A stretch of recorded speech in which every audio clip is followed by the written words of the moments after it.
بسم اللہ الرحمن الرحیم سورۃ البقرہ آیت نمبر 259۔ پچھلا جو مضمون چل رہا ہے اسی مضمون کا تسلسل ہے۔ میں نے کل بتایا تھا کہ مرنے کے بعد دوبارہ زندہ کیے جانے کا جو تصور ہے، عقیدہ ہے، اس پر یہ 3 دلائل ہے۔ ایک کل اور یہ دوسری دلیل ہے کہ جو اللہ تبارک و تعالی کے ایک پیغمبر حضرت عزیر اللہ تبارک و تعالی سے پوچھتے ہیں اور پھر اللہ تبارک و تعالی وہ ساری چیزیں اس کو دکھا دیتے ہیں۔ او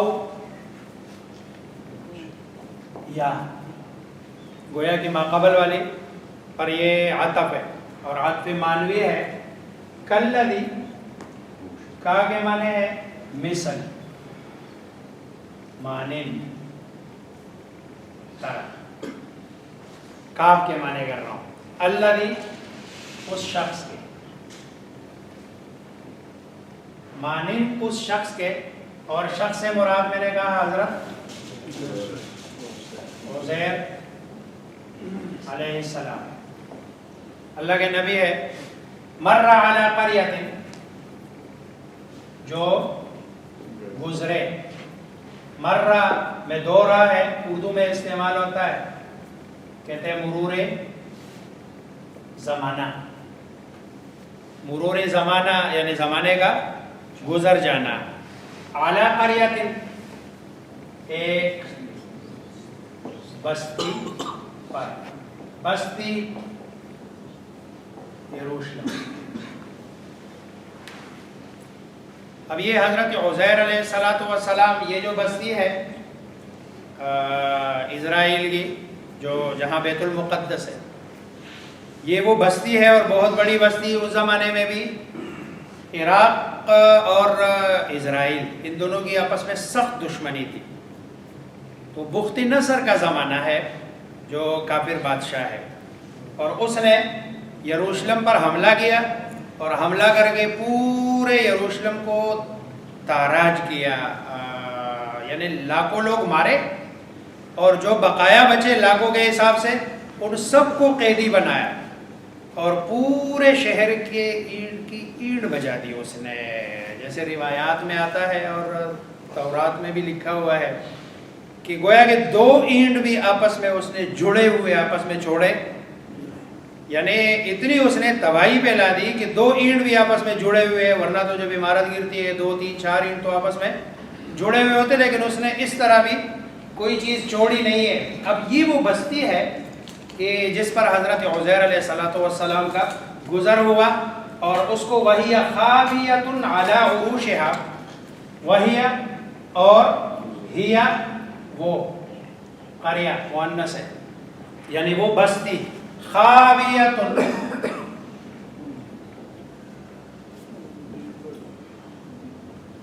اوندھی پڑی تھی، گری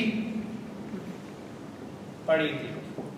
قرآن کریم میں اللہ تبارک و تعالیٰ کے ایک اور جگہ بھی یہ لفظ خاویہ استعمال، کأنہم اعجاز نخل خاویہ، گویا کہ قوم سمود کو جب اللہ تبارک و تعالیٰ نے، چونکہ سمودی سارے لمبے تڑنگے، تو جب اللہ کا عذاب آیا تو وہ زمین پہ ایسے اوندے منہ پڑے ہوئے تھے جیسے کہ کھجور کے بڑے بڑے تنے اور درخت۔ تو یہ خاویہ وہ بستی اوندھی پڑی تھی، علی عروشہا، یہ عرش کی جمع ہے، عروش کہتے ہیں کس کو، اور یہ ہا ضمیر وہی قریہ، اپنی چھتوں پر، گویا کہ سارے چھت گر گئے تھے۔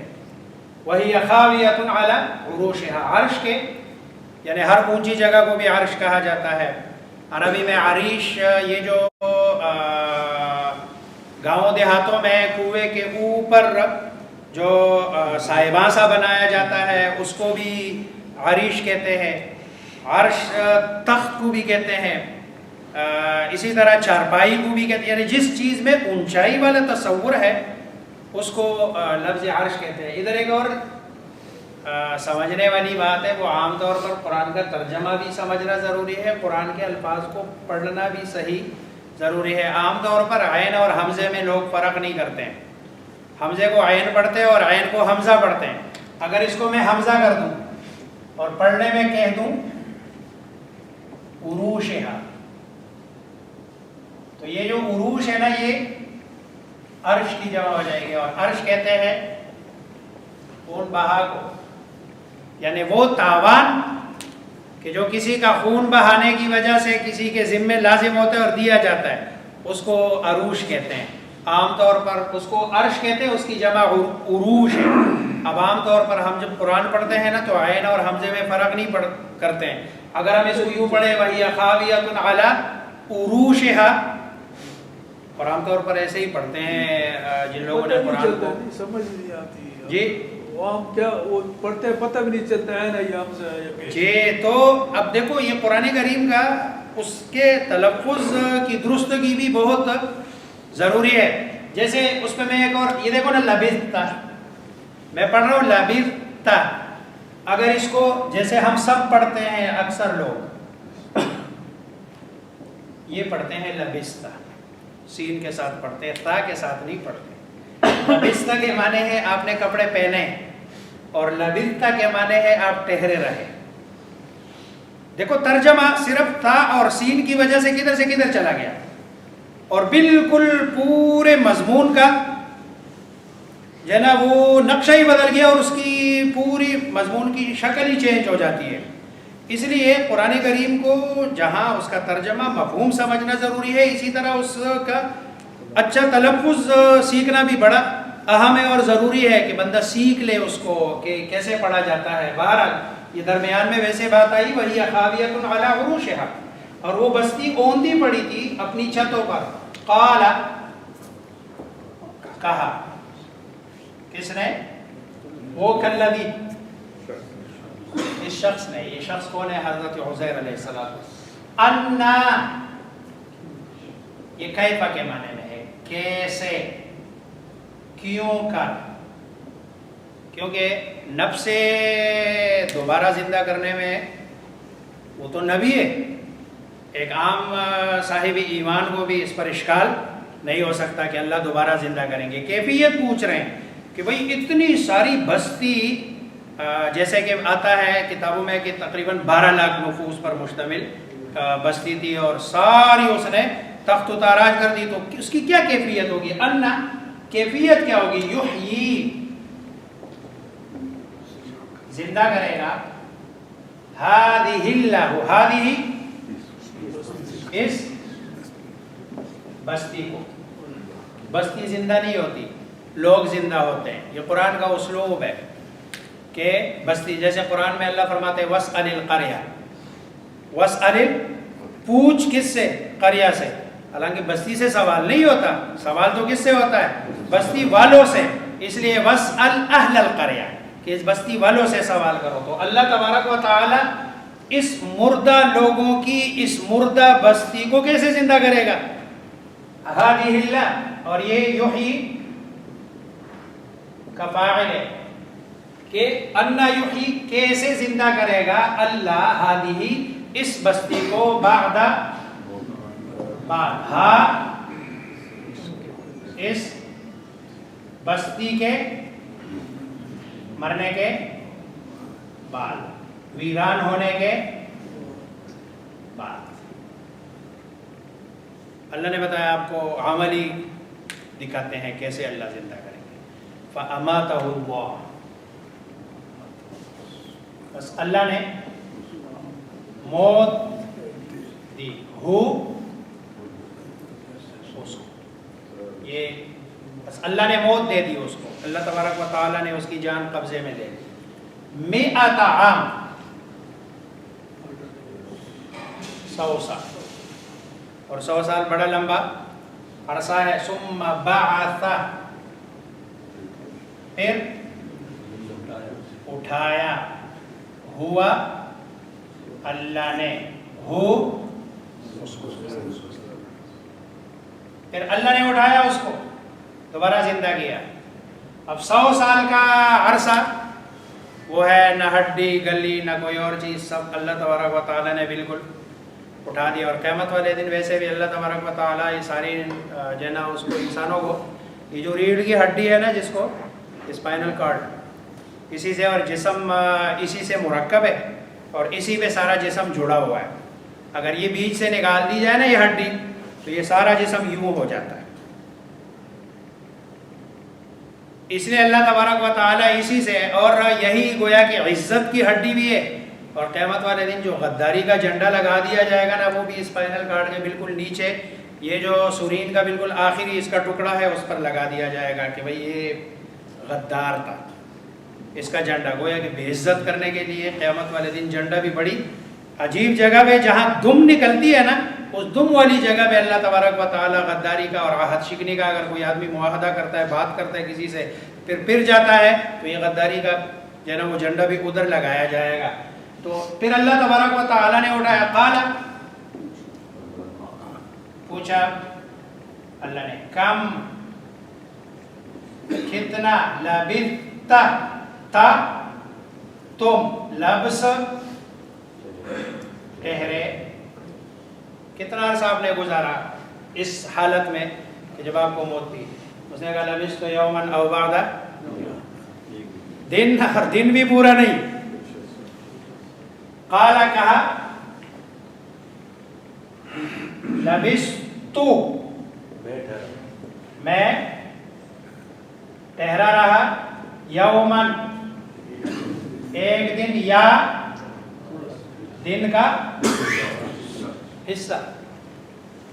اور یہ ویسے بھی ہے جب قیامت میں جائیں گے نا تو قیامت میں بھی یہ سارے لوگ یہی کہیں گے کہ دنیا میں تو ہم نے یا دن گزارا یا دن کا.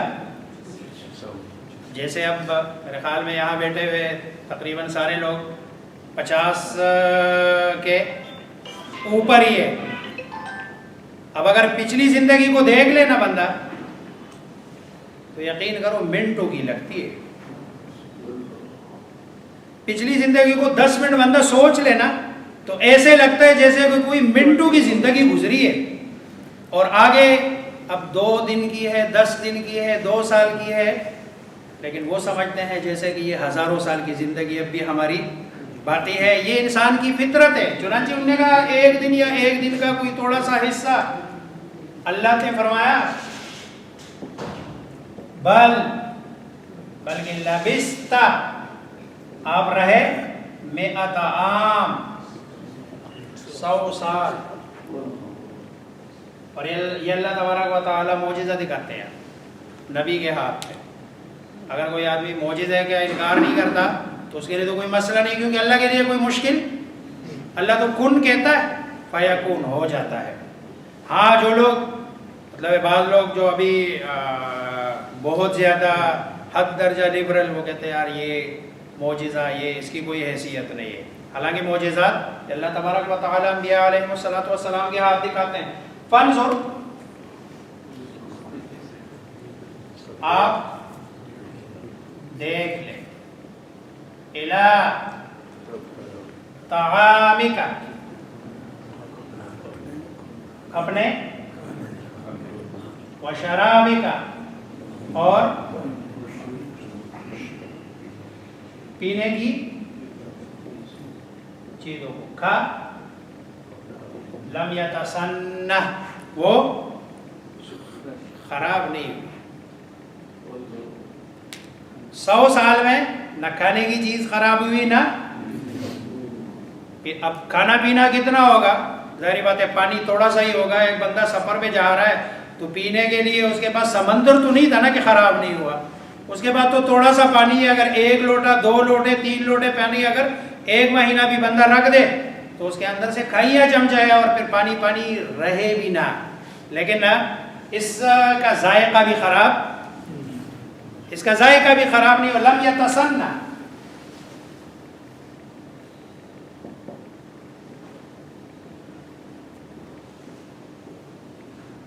نہیں وہ بدبودار ہوئے، اس میں بدبو نہیں آئی. وانظر الی حمارک، اور دیکھ آپ، الی حمارک طرف اپنے گدھے کے. وَلِنَجْعَلَكَ آیَةً لِلنَّاسِ, اور لی تاکہ, نہ ہم, جعل بنا دے, کا آپ کو, آیتن نشانی, للناس لوگوں کے لیے, اور آپ کو سمجھانے کے لیے. وانظر الی العظام, اور دیکھ. اب یہ گدھا مرا پڑا ہے, کوئی اس کا نام و نشان نہیں ہے. اب دیکھو اس کی ہڈیوں کی طرف. وانظر الی,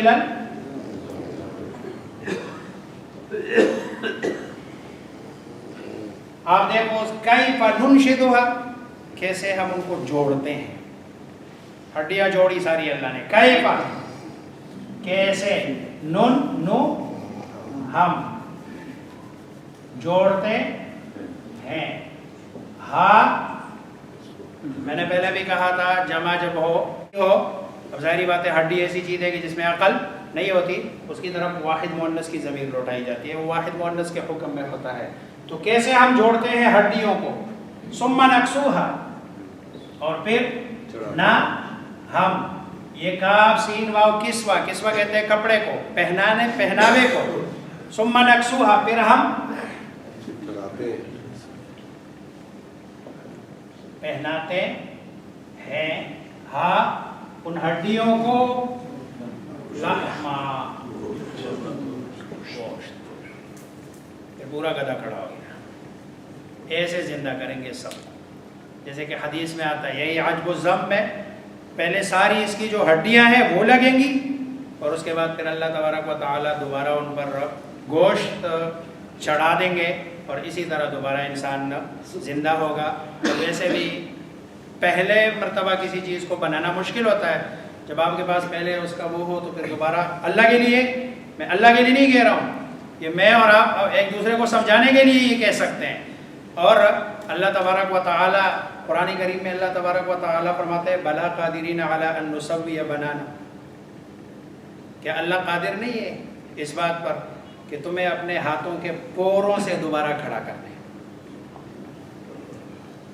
یہ دیکھو, یہ سائنس ابھی ترقی کر رہی ہے. آج سے 10-15 سال پہلے, بلکہ اس سے اگر پیچھے جائے تو فنگر پرنٹس کا کوئی تصور ہی نہیں تھا. پھر آیا کہ بھائی یہ جو انگلیاں ہوتی ہیں ان کا کسی کے ساتھ ملتا نہیں ہے. اب یہ 5-6-10 سال ہو گئے کہ اب ان کو سمجھ آ گئی کہ نہیں, یہ صرف اس انگلی کی بات نہیں ہے, یہ تو ساری انگلیوں کی. جبکہ قرآن کہتا ہے صرف انگلیاں نہیں, انگلیوں کے جتنے بھی پورے ہیں یہ کسی انسان کا دوسرے انسان کے ساتھ برابر کے.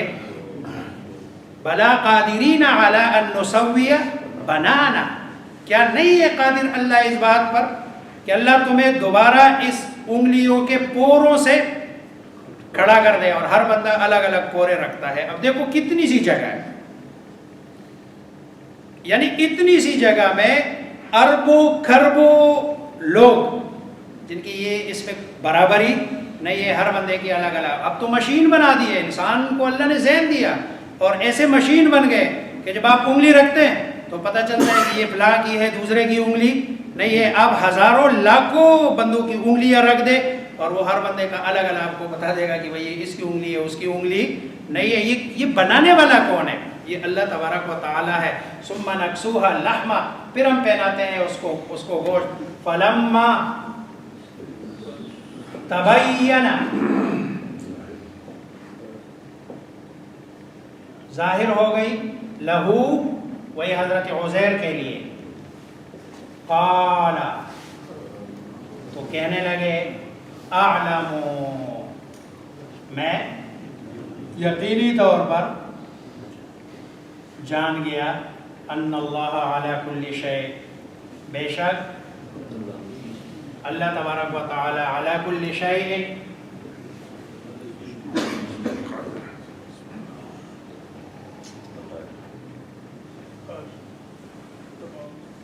ہر چیز پر قادر ہے. اور کوئی بھی چیز اللہ تبارک و تعالی کے قدرت کاملہ سے باہر نہیں ہے. یہ ہے حضرت عزیر علیہ السلام کو اللہ تبارک و تعالی نے یہ سارا بتا دیا کہ بھئی یہ جو آپ کا ذہن میں جو کیفیت تھی، جو خیال تھا، وہ کیفیت اللہ نے بتا دی ہے کہ بھئی اس کیفیت سے کہ بھئی ہڈیاں اللہ جوڑ دیں گے، اور یہ ہڈیاں بھلے چورا چورا ہو جائے تب بھی اللہ تبارک و تعالی جوڑنے پہ قادر ہے۔ اسی لیے آخری جملہ انہوں نے یہ کہ ان اللہ علی کل شیء قدیر، کہ اللہ تبارک و تعالی ہر چیز پر قادر ہے۔ اس تصور کے ساتھ اگر بندہ زندگی گزارے کہ میں نے دوبارہ زندہ ہونا ہے اور اللہ کے سامنے جا کے میں نے جواب دینا ہے، تو کبھی بھی وہ اللہ کی نافرمانی نہیں کرے گا۔ غلطیاں ہوتی ہے انسان سے، اور انسان غلطیاں کرتا ہے، کرے گا، یہ ممکن ہی نہیں ہے کہ انسان غلطی نہ کرے انبیاء علیہم السلام کے علاوہ، لیکن جو ہے نا ایسا کوئی کام نہیں کرے گا کہ غلطی کے بعد پھر وہ اس پر ڈٹ بھی جائے، اکڑ بھی جائے۔ اللہ کو غلطی اگر کوئی آدمی کرتا ہے پھر معافی مانگ لیتا ہے، اللہ کو وہ بندہ پسند ہے، لیکن اکڑنا اللہ کے ناپسند ہے۔ اور یہ مشرک کو جو ہمیشہ کے لیے جہنم میں بھیجے گا، اس کی بنیادی وجہ یہی ہے کہ وہ غلطی نہیں ہے، اکڑ ہے، اور اللہ کے سامنے اور اللہ کے مقابلے میں آنا ہے۔ اللہ کو اپنے مقابل میں آنا پسند نہیں ہے۔ باقی اللہ انسان جو پیدا کیا ہے، خود اللہ فرماتے خلق الانسان ضعیفا، کہ اس انسان کو کمزور پیدا کیا گیا، یہ غلطیاں کرے گا، لیکن غلطی کے بعد جب کہتے ہیں کہ مجھ سے غلطی ہو گئی، دنیا میں بھی اگر کسی آدمی سے کسی کی غلطی ہو جائے اور وہ کہہ دے کہ معاف کر دے، غلطی ہو گئی، تو اگلا بندہ معاف کر دیتا تو وہ تو رب ہے۔